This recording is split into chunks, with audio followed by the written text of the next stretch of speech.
Hey everyone, first of all, if you are one of my regular viewers who comes here for Path of Exile content, this is not that. I do have more PoE content planned for the future, and in fact already have a ton of footage recorded for a project I've been putting off, but for now we are talking about Shadowverse Worlds Beyond because I've been playing a ton of that lately.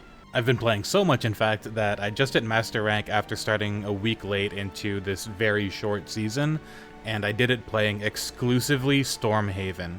So I want to talk about how that went for me and what cards and strategies I used, just in time for it all to be made irrelevant when the next set releases in like a day.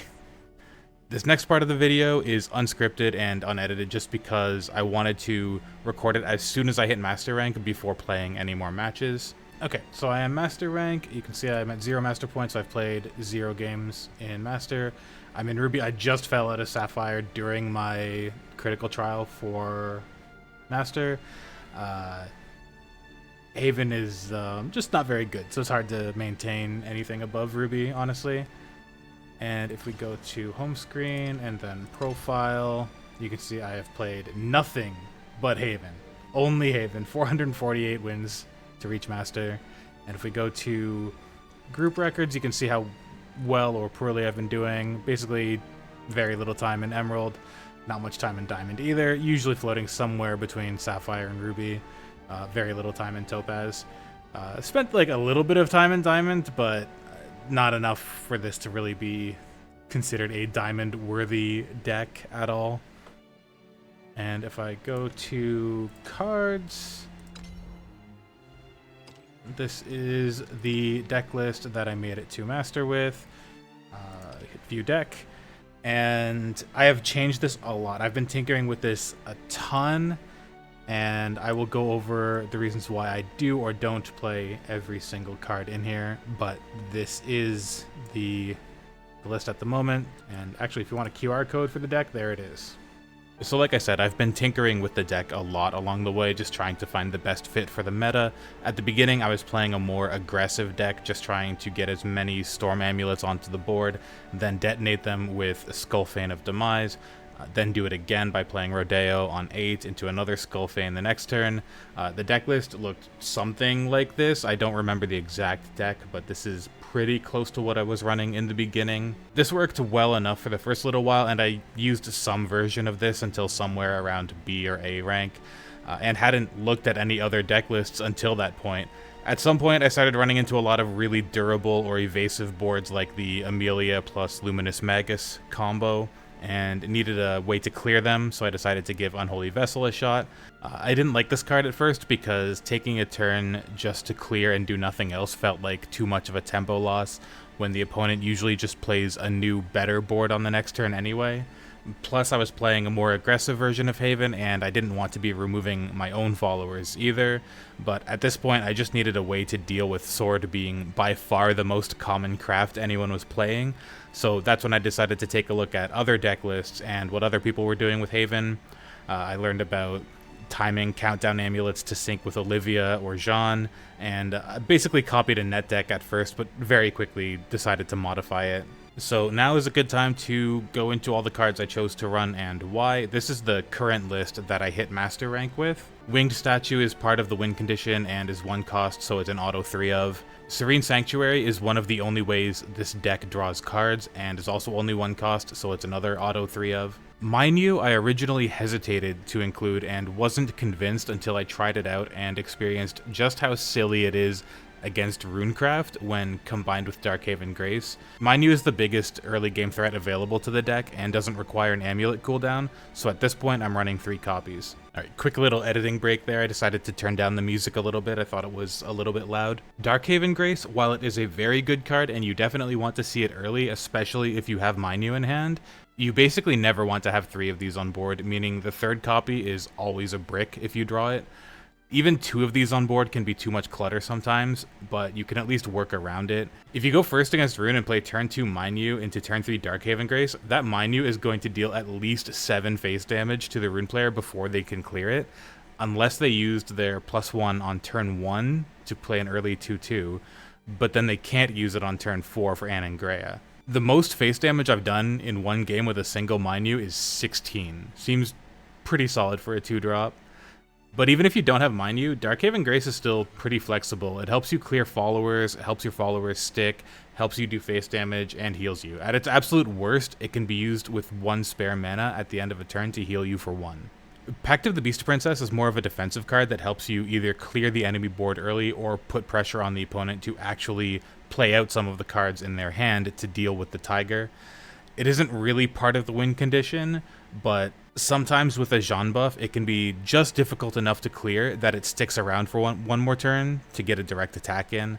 I've tried cutting this down to 2 copies before, but it's just too efficient at what it does, and it's a low-cost card, so it stays at 3 copies for now. Probably the single most important card when it came to cutting or including was Apollo. I think every time I cut Apollo from the list, I saw massive downswings in win rate, and spiked right back up when I included him again. Sword is just way too common to not include Apollo right now. Plus, Apollo is also good into Forest to clear wide fairy boards, and decent into Portal to clear Puppet Lancer, or Evolve to clear all of their 2-cost 2/2 drops. Dose of Holiness is a weird card that I'm never entirely sold on. It's kind of a tempo loss to play it on 3, but turn 3 isn't that important unless you need to play an early Apollo or a winged statue to time with Olivia, but you can always do that later. Dose can clear some early threats that you might not have an answer to before Evolve is available, such as Yudi, Anangrea, various Dragoncraft Intimidate followers, or even the Swordcraft Dog. For Anangrea specifically, though, you want to wait and let Rune play Anangrea first so that they don't see the dose on the board and pre-evolve Anangrea to put them out of reach of the dose damage. Iron Fist Priest is another card that has made its way on and off the list many times. At this point, there are enough common threats in the meta that rely on last words that Iron Fist Priest can usually find a good target for his evolve effect. Plus, he has 7 attack when evolved, so the opponent absolutely must answer him on their next turn. Where he really shines is the Super Evolve, though. He can safely clear an entire evolved Noah puppet board without triggering any of the puppet detonations. He can clear the Amelia plus Luminous Magus board instantly. If you can bait an Abyss player into playing Cerberus when your board is empty so that they can't crash Coco and Mimi, then he can come in next turn and banish both of them so they can't be reanimated. He can deny up to 5 spell boosts to Rune players by banishing the Kuon minions, depending on if the 4/5 ward has been damaged at all. Overall, this card is just really flexible, and I think really underrated in the meta by other Haven players, judging by the deck lists I've seen floating around. The funniest interaction I've had with this card is using Dose of Holiness on a Lapis in the Haven mirror, then banishing her with Iron Fist Priest, and the opponent immediately conceded. Ronavero is a card that I'm still not sold on. I get the idea. You can use it to clear one thing and then hide it while buffing it with Darkhaven Grace until it's time for a big swing with Jean. In reality, however, it is extremely rare to have the luxury of only clearing one follower on turn 4 and then doing nothing else. It almost always needs to attack either immediately or before the big turn 8 push at least. And if he's doing that anyway, then Fildau is better at that, with one more attack at half the cost. Plus, every top tier deck in the meta right now has a way to clear Ronavero, even in ambush. Artifact has Ancient Cannon, Roach has Glade, and Rune has William. I'm keeping him in the list begrudgingly right now because every other Haven player seems all in on him, but I am still not convinced even after a lot of games with him in the list. I did at least cut back to 2 copies when I added Iron Fist Priest back to the deck since they are both 4-cost Evolve Effect followers. I still think Fildau is just better than this card though. Avian Statue is the backbone of the win condition, 3 copies, moving on. Salafa might as well be named Stabilize because that's exactly what she does it well, and it's a job that needs to be done because this deck doesn't have a ton of early board presence. She clears wide boards, heals you, and puts up a wall for the opponent to get through. 3 copies because you will almost always need to draw her in the first 5 turns, even if the later copies you draw are not very useful. Featherfall has also been in and out of the deck, but it's just very flexible. It clears wide boards, gets you a bit of extra damage to either go face or clear the one tall opposing follower that stuck around through the Featherfall. Unholy Vessel is basically required to deal with some of the late game boards that other crafts can put up. I've cut back to 2 copies because the cost curve of this deck is just a little too high. and it's extremely rare that you would even want to use 3 of these. The interaction this has with Super Evolve, where you can Super Evolve one of your followers and it will live through the explosion, is one of the more cheeky ways this deck has to win, especially if you can get this on the board without needing to use it right away, and then drop a Sacred Griffin next turn, Super Evolve it, then activate Unholy Vessel to clear the board, which also triggers Sacred Griffin's effect, and you could just go face for 9 damage. Anyway, you only get 2 Super Evolve points, so 2 seems like a good number of this card to run. Olivia is part of the win condition and also just very flexible. I mentioned Serene Sanctuary was one of the only ways this deck draws cards. This is the other one. Plus it heals you.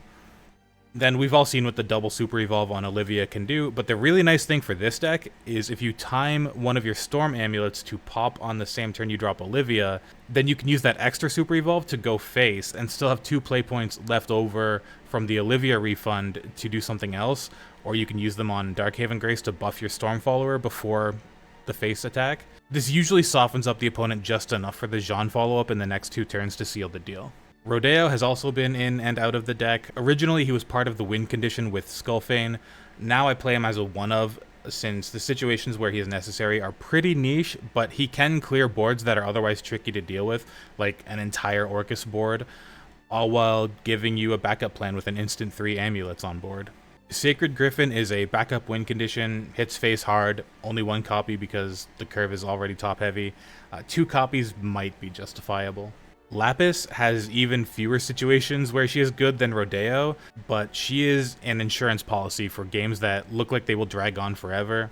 If it looks like you're in one of those games and you can find a lull in the pressure to safely play her, then you've basically won already, unless your opponent pulls one of the instant win conditions like Cositis Dimension Climb. Finally, Jean is the linchpin of the entire deck. You time as many countdown amulets as possible to pop when you hit 8 play points, then drop Jean to clear the enemy board and hit as hard as possible.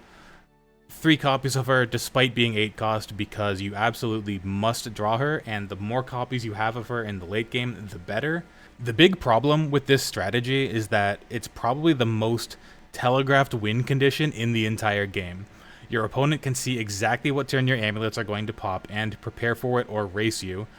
Even if your amulets are out of sync, a good opponent will be able to tell what turn you can still actually sync them to by using the engage effect on the amulet to sync them for Jean. That's why I've included some ways to pivot to alternate win conditions like Lapis or just rushing down with Avian Statues and Featherfall in case it looks like the big turn 8 Jean push just won't pan out.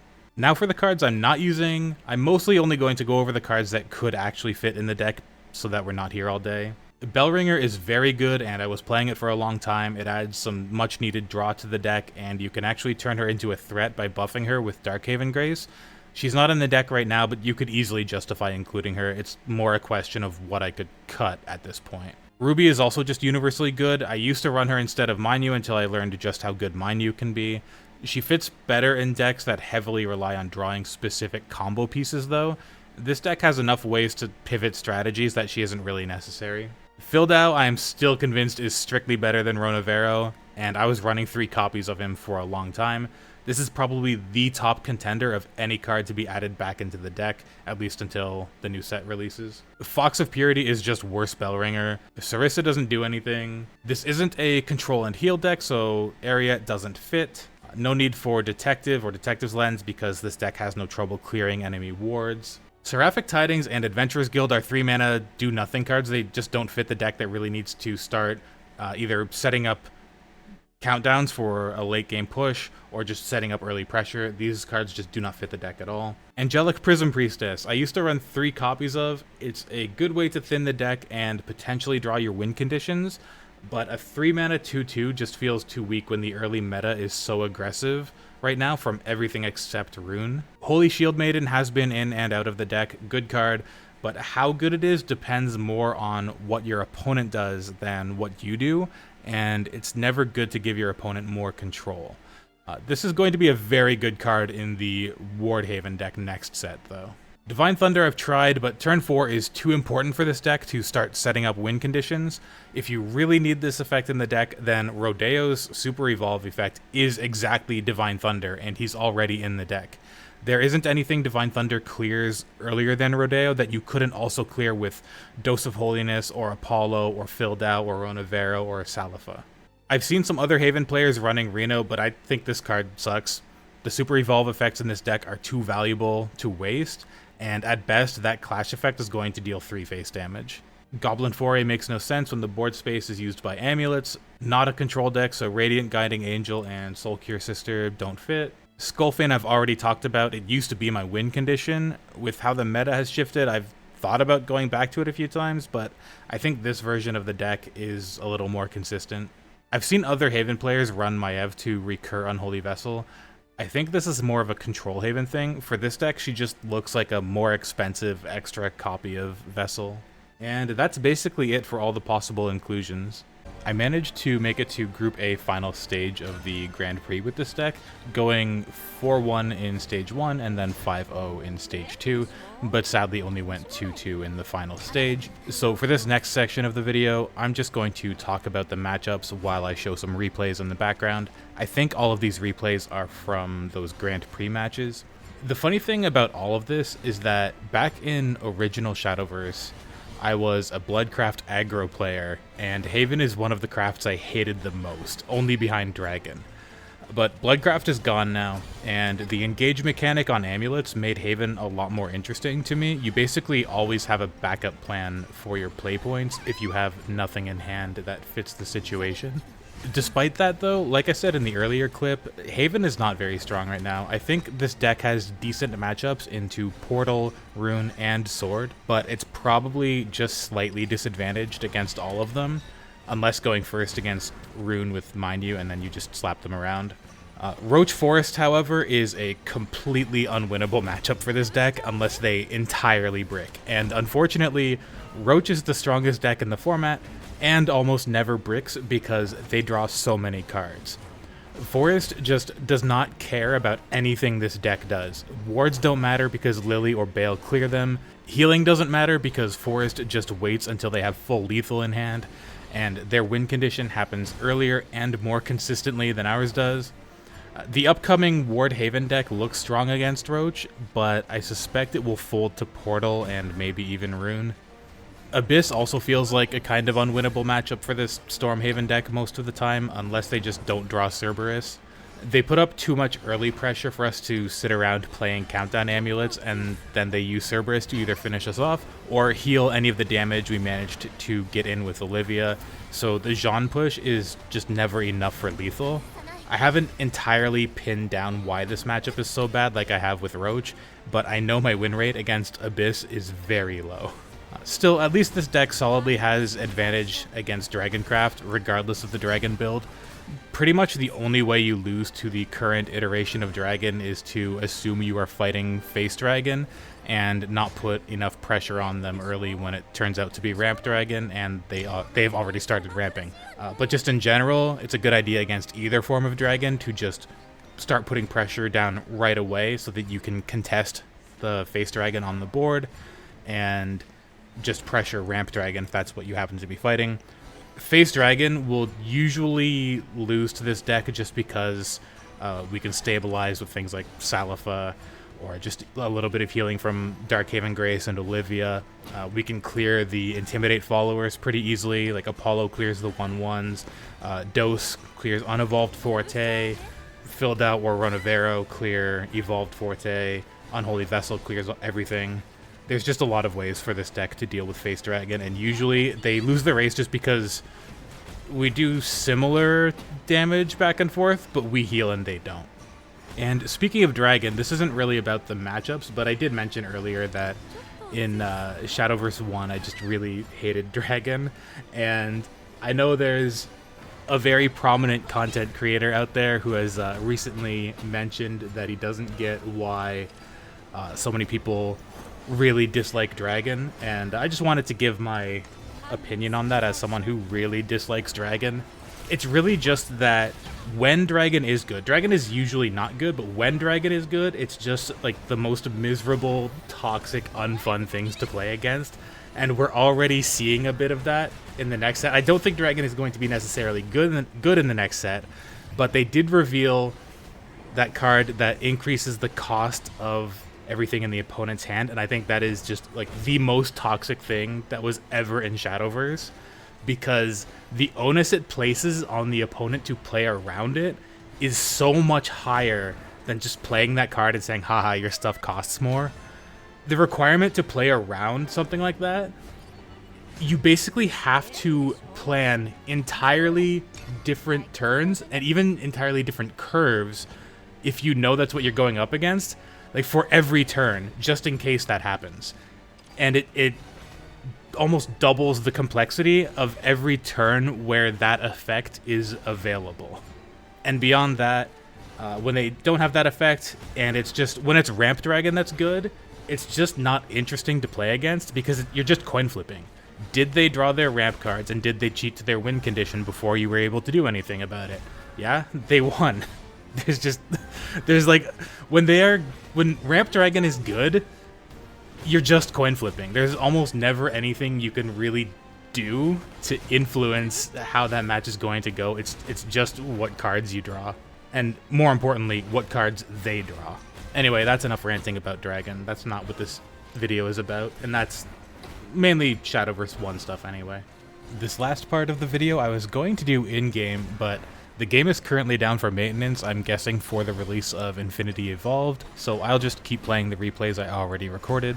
I'm not sure if I'll keep maining Haven going forward. I was never married to the idea of playing Haven. Eventually I just stuck to it as a challenge. I've seen a lot of Reddit posts and the like already complaining about the upcoming Ward Haven deck, saying how strong it's going to be if they play their 6-drop and then 7-drop and then 8-drop. And I don't know, call me crazy, but I think if you manage to do that without being disrupted at all, then maybe you should have an advantage, and that's maybe good game design. And it's maybe bad game design when you suddenly gain an overwhelming advantage just for reaching 8 play points. I was going to show Orcus in-game here. Or 6, I was going to show Sylvia in-game here. Or win instantly when you reach like 8 play points with a bunch of easily generated token cards in hand. I was going to show Roach in-game here. Besides, this crazy new Ward Haven board everyone is talking about still dies to Orcus, just like everything else in the game. I think that's just about all I have to say about the experience so far. This is my first Shadowverse video, so let me know if you enjoyed it. I played a ton of the original Shadowverse, but never made content for it, and I intend to play a ton of Worlds Beyond. Thanks for watching.